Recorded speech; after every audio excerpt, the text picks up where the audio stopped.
도망가. 아주 멀리 도망가라고. 네 아내는 이미 2년 전에.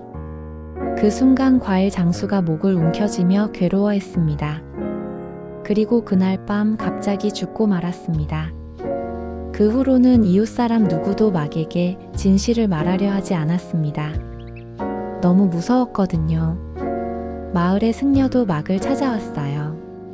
집에서 이상한 기운이 느껴져. 승려가 더 직접적으로 말하려 했습니다. 너의 아내와 아이는. 그때 갑자기 큰 바람이 불어와 승려의 가사를 날려버렸습니다.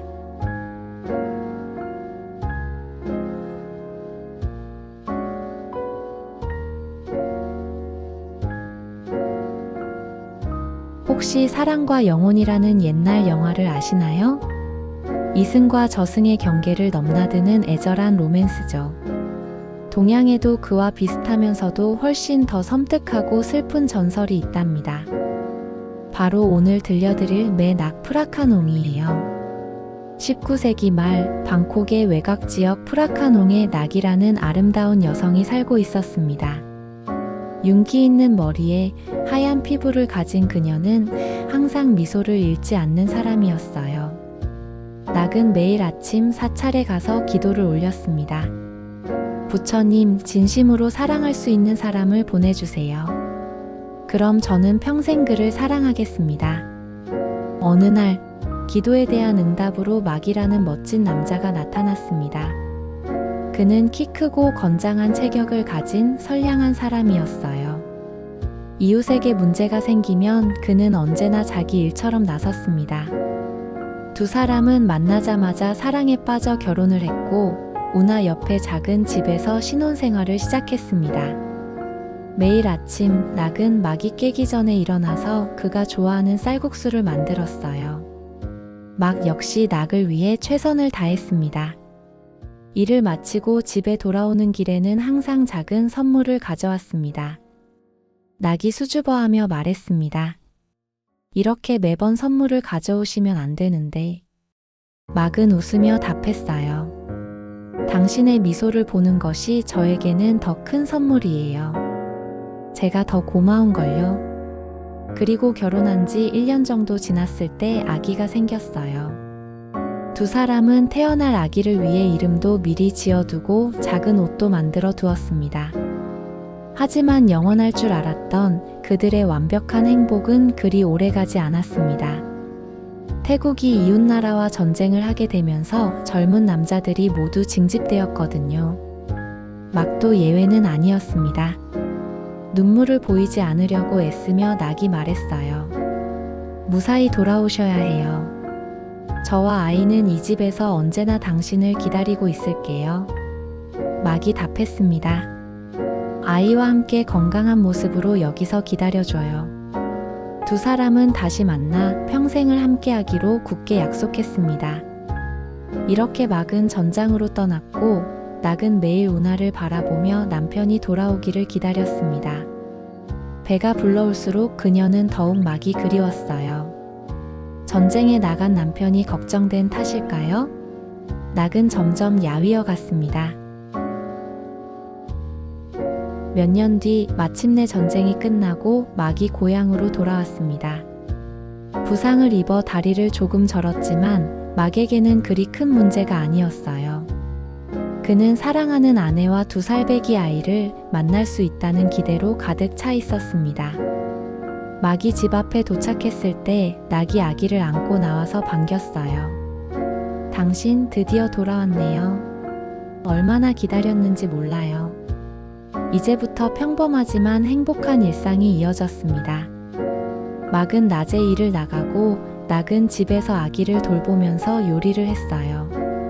과거에 늘 그랬듯 저녁에는 가족이 함께 식사를 하고 이런저런 이야기를 나눴죠. 모든 것이 만족스러웠지만 막은 조금 이상한 생각이 들었습니다. 낙은 예전보다 말수가 적어졌고 가끔 멍하니 허공을 바라볼 때가 있었어요. 그리고 아기는 웬일인지 통 울지 않았습니다. 막은 의문을 떨쳐내려고 고개를 저었습니다. 아내가 조용해진 것은 전쟁 때문이라고 생각했습니다. 아기는 순해서 잘 울지 않는 거겠거니 했고요. 그런데 며칠이 지나자 더욱 이상한 일들이 일어났어요. 막이 시장에 갔는데 사람들이 그를 이상한 눈으로 바라봤습니다. 수군대는 소리도 들렸죠. 저 사람 아직도 모르나 봐. 누가 말해줘야 하는데. 하지만 무서워서. 이웃에 사는 과일 장수 아주머니가 용기를 내어 막에게 다가왔습니다. 도망가. 아주 멀리 도망가라고. 낙은 이미 2년 전에. 그 순간 갑자기 과일 장수가 목을 움켜쥐며 괴로워했습니다. 그리고 그날 밤 갑자기 죽고 말았습니다. 그 후로는 이웃 사람 누구도 막에게 진실을 말하려 하지 않았습니다. 너무 무서웠거든요. 마을의 승려도 막을 찾아왔어요. 집에서 이상한 기운이 느껴져. 조심해야 할 것 같아.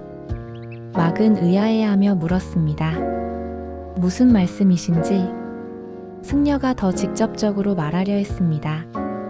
너의 아내와 아이는. 그때 갑자기 큰 바람이 불어와 승려의 가사를 날려버렸습니다. 승려는 더 이상 말을 잇지 못하고 서둘러 돌아갔습니다. 그러던 어느 날 낙이 요리를 하다가 라임 하나를 떨어뜨렸어요. 막이 얼른 일어나며 말했습니다. 내가 주워올게요. 집 밖을 내려다보던 막은 깜짝 놀랐어요. 라임이 물에 떠 있는 게 아니라 마른 땅바닥에 떨어져 있는 겁니다. 그들의 집은 수상 가옥이기 때문에 운하 위에 위치하고 있습니다. 그런데 물이 보이지 않는 거예요. 그때 막의 머릿속에 마을 사람들의 이상한 반응들이 떠올랐어요. 과일 장수의 말, 승려의 경고, 그리고 사람들의 수군거림 등. 막은 무언가 잘못되었음을 직감했지만 아직 확신할 수는 없었어요. 며칠 후 막은 혼자 마을의 고승을 찾아가 물었습니다. 스님, 제 아내와 아이에 대해 아시는 게 있으신가요? 승려가 한숨을 쉬며 말했습니다. 너의 아내 낙은 네가 전쟁에 나간 지 얼마 안 되어서 난산으로 죽었어. 아이와 함께 말이다. 벌써 2년 전 일이야. 막이 전쟁터에서 싸우고 있는 동안 낙에게 비극이 찾아왔습니다. 임신 9개월쯤 되었을 때 갑자기 진통이 시작된 거예요. 마을의 산파 할머니가 최선을 다했지만 결국 낙은 아기와 함께 세상을 떠나고 말았습니다. 마을 사람들은 낙과 아기를 장사 지내주었습니다. 하지만 낙의 영혼은 집을 떠나지 못했어요. 그녀는 남편과 약속했었거든요. 이곳에서 영원히 함께하기로요. 막이 넋이 나간 목소리로 중얼거렸어요. 그럴 리 없어요. 제가 두 사람을 매일 보고 있는데요. 승려가 안타깝게 말했습니다. 그것은 낙과 아이의 영혼이야. 너에 대한 사랑이 너무 커서 이승을 떠나지 못하고 있는 거다. 집으로 돌아와서도 막은 이 사실을 받아들일 수 없었습니다. 아무리 봐도 낙은 평상시와 다름이 없었으니까요. 당신 오늘 왜 이렇게 저를 빤히 보세요? 막이 떨리는 목소리로 물었습니다. 낙, 당신은 정말 낙이 맞나요? 낙이 슬픈 눈으로 막을 바라보았습니다. 그 순간 막은 알 수 있었어요. 낙의 눈에서 인간의 따뜻함이 아닌 차가운 서글픔만 느껴졌거든요. 낙이 조용히 답했습니다. 알아버렸군요. 막이 떨리는 목소리로 말했습니다. 낙, 당신이 죽었다는 게 정말인가요? 낙은 고개를 끄덕였어요. 당신과 함께 있고 싶었어요. 막이 울면서 말했습니다. 그렇다면 우리 아이는? 낙이 슬프게 말했어요. 저와 함께 그만. 이때 승려가 나타나서 낙의 영혼을 달래기 시작했습니다. 낙, 이제 떠날 때가 되었구나. 막을 진정으로 사랑한다면 그를 자유롭게 놓아줘. 낙이 막을 바라보며 마지막으로 말했습니다. 당신, 행복하게 사세요. 저는 이제 떠날게요. 막이 절규했습니다. 낙, 가지 마요. 하지만 낙의 모습은 점점 희미해지다가 완전히 사라졌습니다. 이후 막은 오랫동안 슬픔에 빠져 살았습니다. 하지만 낙의 마지막 말을 기억하며 조금씩 일상으로 돌아갔습니다. 지금도 프라카농 지역에는 매 낙의 사당이 있습니다. 많은 사람들이 찾아가서 사랑하는 사람과의 인연을 기원하기도 하고 이별의 아픔을 달래는 기도를 하기도 해요. 이 이야기는 사랑의 아름다움을 보여주지만 동시에 지나친 집착의 위험성도 경고합니다. 지금 사랑하는 사람이 있으십니까? 그렇다면 그 사람을 위해 무엇을 해야 하는지 찬찬히 생각해 보시는 건 어떨까요?